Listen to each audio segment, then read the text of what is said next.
2026 சட்டமன்ற தேர்தலுக்காக பல கட்சிகளிடமிருந்து வந்த கூட்டணி அழைப்பை நிராகரித்து விட்டதாக விடுதலை சிறுத்தைகள் கட்சித் தலைவர் திருமாவளவன் தெரிவித்துள்ளார்.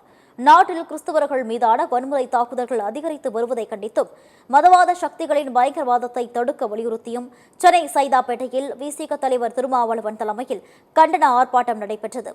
அப்போது பேசிய அவர், கிறிஸ்தவர்கள் மீது நடத்தப்படும் தாக்குதல் சட்ட பாதுகாப்போடு நடத்தப்படுவதாக குற்றம் சாட்டினார்.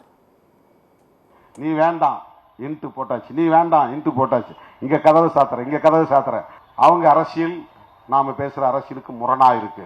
அவங்க நோக்கம் நம்முடைய இலக்குக்கு எதிராக இருக்கு. சாத்து கதவை. புதுசா திறந்த கடை கதவையே சாத்தியாச்சு.